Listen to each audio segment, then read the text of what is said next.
Guys, andito na naman si Dela Cruz. Yung sip-sip nating kaklase. Matalino? Kung sa bagay, ang laki-laki nga ng ulo niya eh. De Guzman, Mega Mind! Ano, Dela Cruz? Magsuntukan kaya tayo dito. Ano? Dito na ako. Takot ka, Dela Cruz. De Guzman, pwede pumasok ka na sa klase nyo? At binubuli mo pa talaga si Dela Cruz, ha? Ano, gusto mo ba ulit mag-guidance? Sabihin mo lang. Itigil mo na yan, De Guzman, ha? Hindi ka nakakatuwa. Okay po, ma'am. Mali yung ginagawa mo. Pasok ka sa klase. Pasalamat ka, Dela Cruz. Dumating si ma'am. Kung hindi, baka nasa pa kita. Tara na. Ay, saglit. Andyan si Dela Cruz. De Guzman! Lumpo ka, Dela Cruz! Namumuro ka na, ha? Lumpo! Malaki na nga ulo, malaki na nga mata, lumpo pa! Ano, Dela Cruz? De Guzman, maangas! Tara na! Mamaya ka sa akin sa labas, Dela Cruz. To sum up our discussion, anyone? Ma'am! Yes, De Guzman. Time na po. Uwian na po, ma'am. Wala na talaga natitirang konting respeto sa'yo, De Guzman, eh, no? Nagdi-discuss yung teacher nyo dito sa harapan, tapos inoorasan mo ko? Pero nandito pa ako sa harap. Konting respeto, De Guzman. Okay, tomorrow, pakitawag yung magulang mo, ha? Kailangan ko sila makausap. Opo, ma'am. Dela Cruz. Present po, ma'am. De Guzman. Absent po si De Guzman, ma'am. Absent na naman si De Guzman? Bakit? Ano nangyari doon? May alam ba kayo? Hindi rin po namin alam, ma'am, eh. Saan kayo nakatira dito si De Guzman?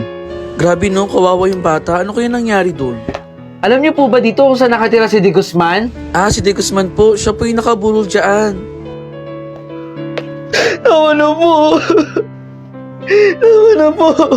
Hindi ko na po gagawin yun pa. Huwag niyo na po akong saktan. Tama na po. Tama na po. Siya nga. Siya nga. Yung alin? Yung kaklase nating nangangalakal. Ah, siya ba yun? Alam mo, ang baho-baho niya nun. Umaalingasawang basura na kinukuha niya. Grabe ka naman, di ko naman naaamoy. Anong di mo naaamoy? Ano bang ilong meron ka? Hoy, nangangalakal ka? Di ka ba naiya sa sarili mo? Yung kinukolekta mo, basura? Pinaggamitan na ng ibang tao. Ginamit na ng ibang tao yung pinapakinabangan mo ngayon. Bakit naman ako mahihiya? Eh kung marangal naman yung ginagawa ko. Never kong gagawin niya sa buong buhay ko. Dumi-dumi. Huy, tama na yan. Sobra ka na. Eh bakit ba? Totoo naman eh.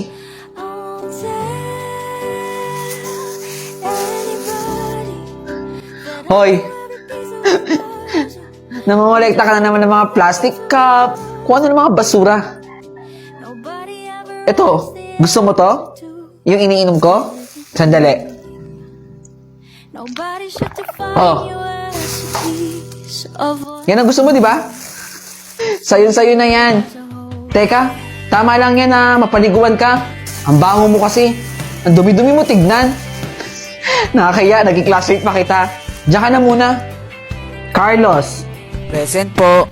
Dela Cruz. Ma'am, absent po si De La Cruz. Absent na naman si Dela Cruz. Baka nangangalakal pa. Good morning, ma'am. Ako po yung pinsan ni De La Cruz. Good morning po. Nasa ospital po kasi yung nanay niya. Wala pong magbabantay kundi si De La Cruz lang po. Inaalagaan yung nanay niyang may sakit. Nay? Nay? Anak? Bumili ako ng prutas. Para sa'yo. Naku, nag-abala ka pa. Bakit basang-basa ka? Hindi, Nay. Huwag mo na po pansinin. Tumakbo lang po kasi ako ng mabilis. Kaya po pinagpawisan ako. Nak, pasensya ka na ha. Lalaban ako. Kakayanin ko to, anak. Magpagaling ka, Nay, ha. Gagawin ko po ang lahat para po sa inyo. Ma! Nasaan ka na? Nasusunog yung bahay. Nak! Ano nangyayari dito? Bakit nasusunog yung bahay natin? Ha? Ang sabi po may sumabog daw pong gasol sa kusina eh. Nandun po si Joshua. Tulang! Tulang! Bombero! Ma, anong gagawin natin? Si Joshua, tulungan niyo kami. Ay, ito po. Mani po. Ibibigay ko nga sana kay Joshua to eh. Ito kasi yung inaantay niyang regalo ko para sa kanya. Eh kaso, wala na siya. Ma, pwede mo namang ibigay sa akin yan eh. Anak mo rin naman po ako, di ba? Oo anak, naiintindihan ko. Pero sa ngayon, pwede bang ilagay ko muna sa kabaong ni Joshua to? Sige po. Joshua anak oh, para sa iyo to. Opo, paantay lang po yung kape, opo. Eh ano na po bang lead?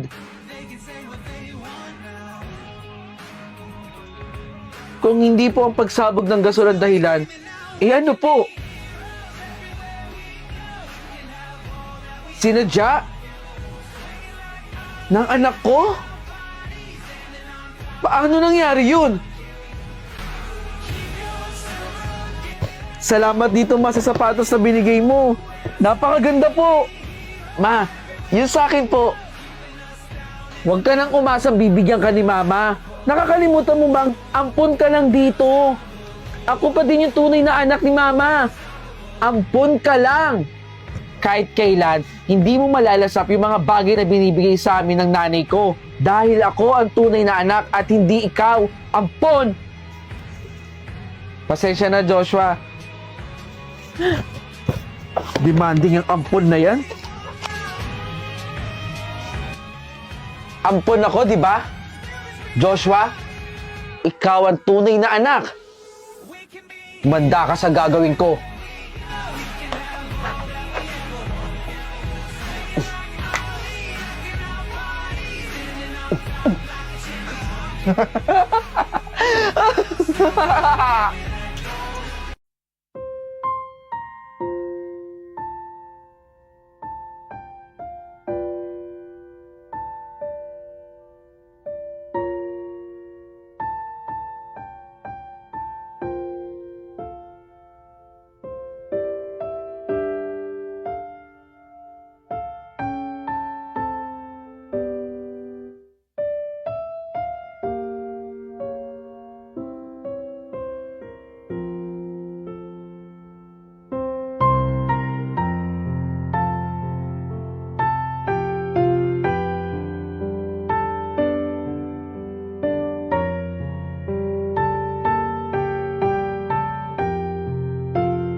Hoy, bakit mo kinuha yung ulam namin? Bibigyan ka naman eh. Bakit sila nagkakagulo dun?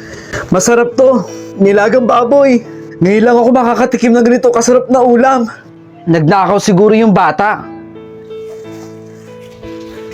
Kabataan nga naman talaga oh. Naku po, inaraw-araw na ang pagnakaw niya dito ng ulam. Nagkakagulo na naman. Pritong tilapia. Hoy bata, ninakaw mo ba yung ulam na yan? Magnanakaw ka no? Hindi po ako yung magnanakaw. Hindi po! Hoy! Bata! Naku po, malulugi tayo niyan. Lagi tayo nakukuha na ng pagkain dito. Hoy! Bata! Ikaw nga! Ikaw yung mahilig magnakaw ng ulam doon. Hindi po ako! Umamin ka na! Ikaw yung laging kumukuha ng pagkain doon. Kaya nagkakagulo. Ano po sinasabi niyo dyan? Hindi po ako yung kumukuha ng pagkain doon. Magnanakaw ka, bata! Hindi po ako yung magnanakaw. Bata! Hahabulin kita!